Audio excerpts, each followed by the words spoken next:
My dear students, now we'll see about the tapetum.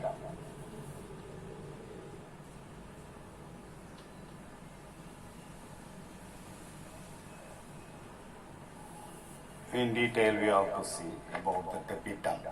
Tapetum is a very important wall layer. Already I told you, the wall layer, the wall of the anchor, consider as the wall layer. The wall layer consists of 4 layers. One is epidermis, second one is endothelium, third one middle layer,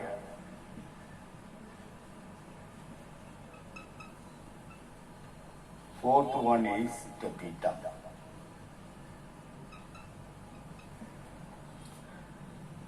The tapetum is a very important layer.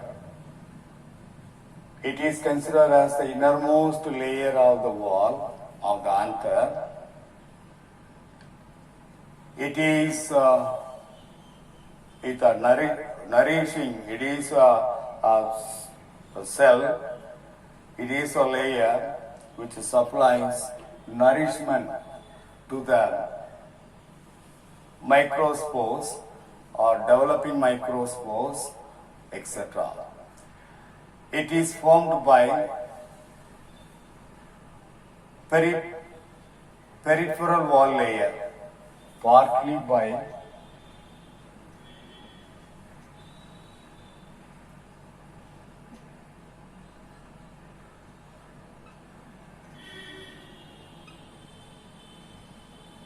and partly by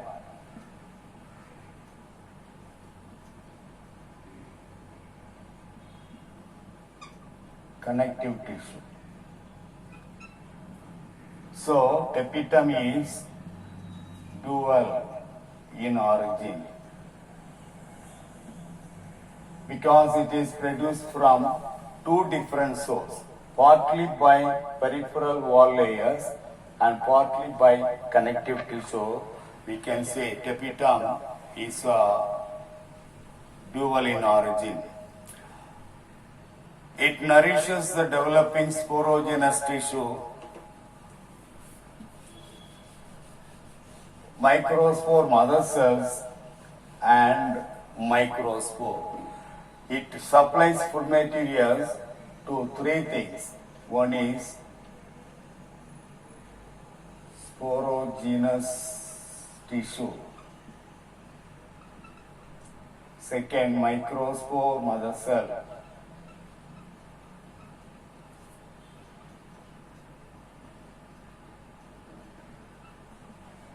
Third one is developing microspore.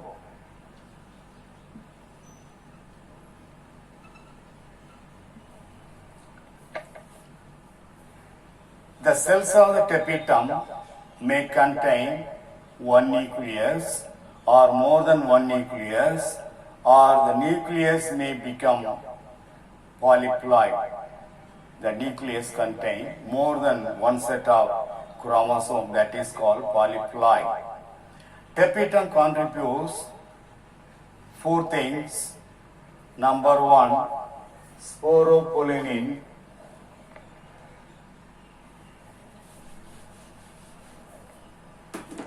It contributes, number 1, sporo.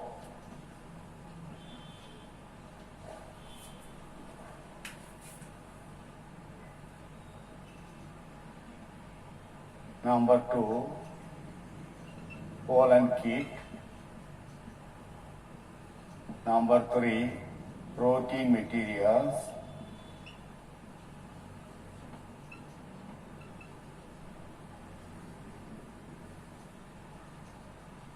Tri-feed. There are 4 substances contributed by tapetum.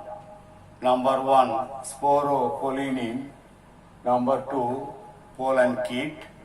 Number 3, protein materials. And number 4, tri-feed.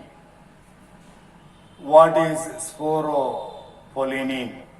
Sporopollenin is the wall material of the pollen grains. Wall material of the pollen grain.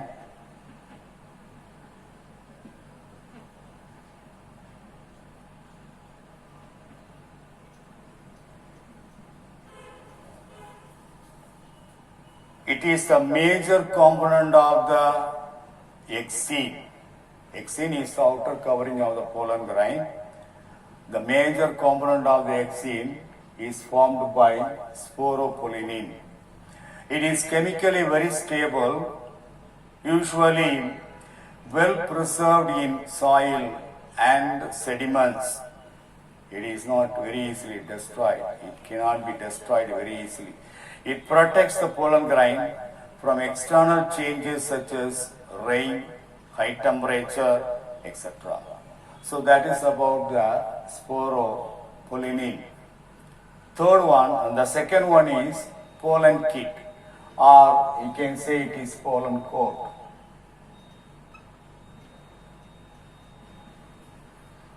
The pollen kit is a sticky outer covering, adhesive material.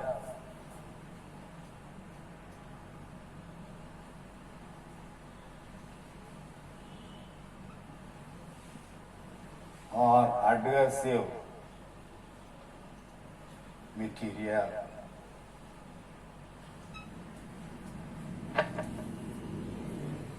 It is common in insect pollinated flowers.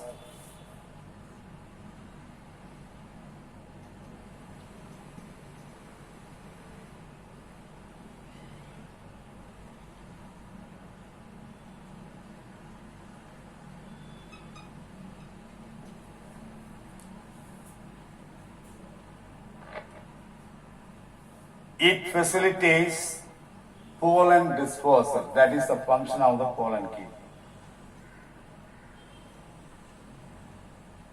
Pollen dispersal.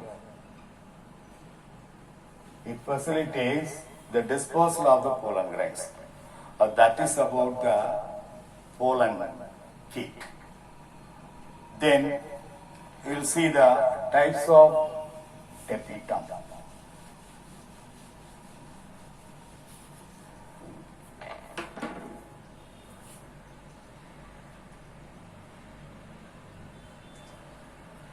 Mainly, the tapetum is classified into two types.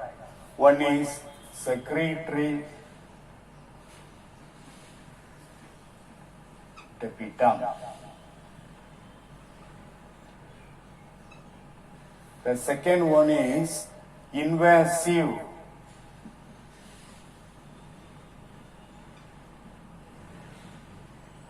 tapetum. The secretory tapetum is otherwise called parietal tapetum or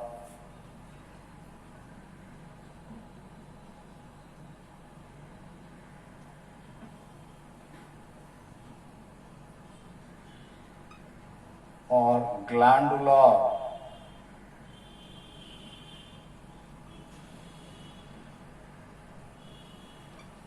So these are all the other names given to the secretory tapetum.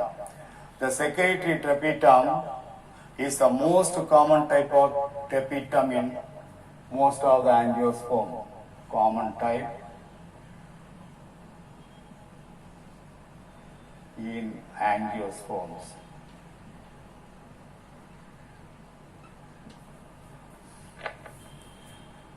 According to the secretory tapetum, the cells remain in their original position. The cell remain in the original position. The secretory tapetum will maintain its original position of the cell. It nourishes the developing microspores. 2 points are very important as far as secretory tapetum is concerned. Here, the position of the cells is constant, and this will nourishes the developing microspores, supply food materials to the developing microspores. The second type, invasive tapetum. or periplasmodial tapetum.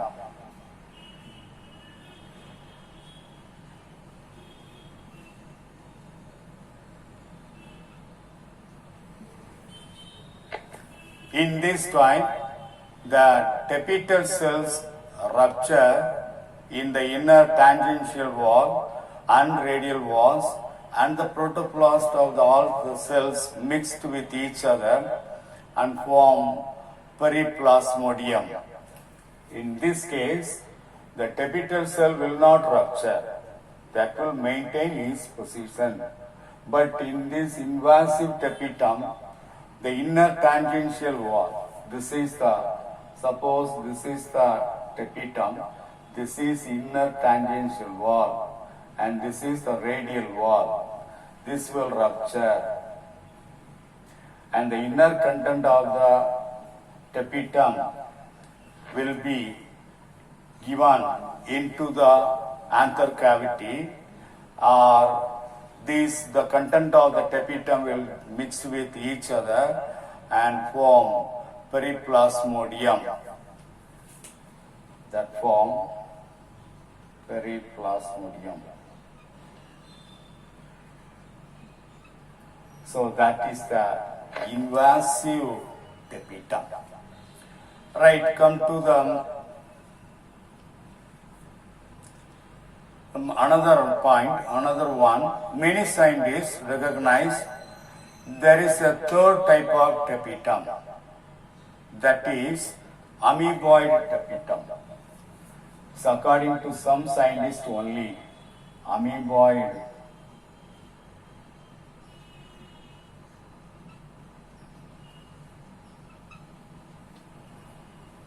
some scientists consider that there is a third tapetum, considered as amoeboid tapetum. Here the cells protrude into the anther cavity by amoeboid movement. It is associated with male sterility.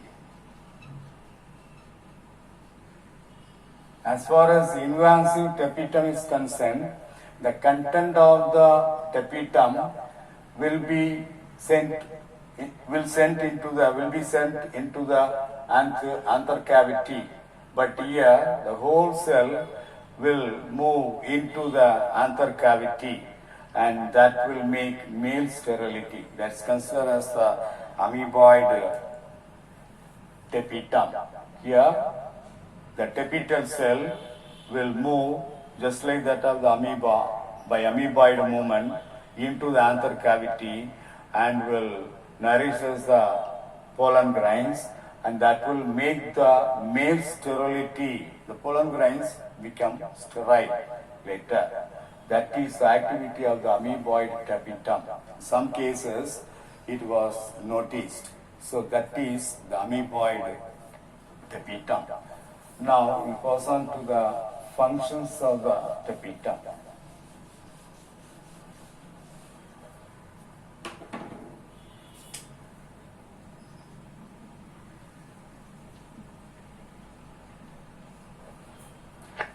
The first and foremost function, it supplies nourishment to the developing microbes.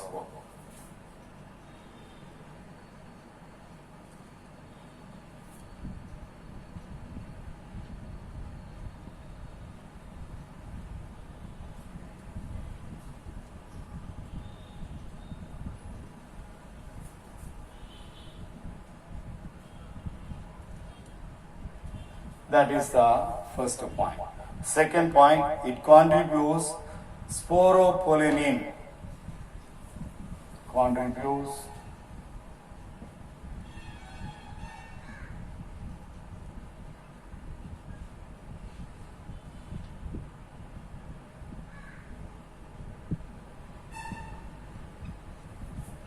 through UB's bodies. It only contributes sporopollenin through UB's bodies, which play important role in the pollen wall formation. So the sporopollenin produced by the tapetum will play a major role in the pollen wall formation. What are UB's bodies? Small acellular structures of the sporopollenin present in the cells of the tapetum and help in the development of the pollen grains. It is lipid in nature, appear in the cytoplasm of the tapetum during spore wall formation. That is about UB's bodies. What are UB's bodies? They are small acellular structure of the sporopollenin. It is present in the pollen grains. It is lipid in nature. It appears in the cytoplasm of the tapetum during spore wall formation. So that is about the UB's bodies. And third functions of the tapetum, it contributes pollen kit material.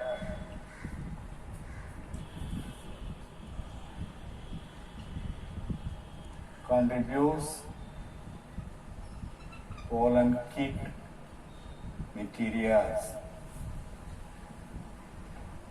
And after the formation of the pollen kit, it is sent to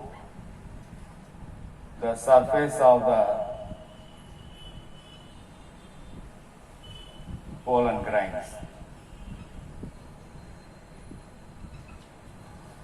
Tapetum only contribute pollen kit inside, and later the pollen kit materials will be sent to the surface of the pollen grains. Then tapetum provides exin protein. Exin, the outer layer of the pollen grains, and the outer layer of the pollen grain called exin, and that contain a protein that is called exin protein that is responsible for the rejection reaction of the stigma. Exin protein present in the cavities of the exin. On the surface of the exin, there are small cavities, maybe considered as germ pores or furrows of the pollen grains, that will be deposited with this exin protein. Only the exin protein decide the rejection reaction of the stigma, whether to germinate in the stigma, on the stigma of the flower, or may not germinate in the stigma of the flower. That is rejection reaction that will be decided by the exin protein that will be supplied by pollen kit material. So that is the tapetum will provide the exin protein, and that is responsible for the rejection reaction of the stigma. So these are all considered as functions of the tapetum. That is.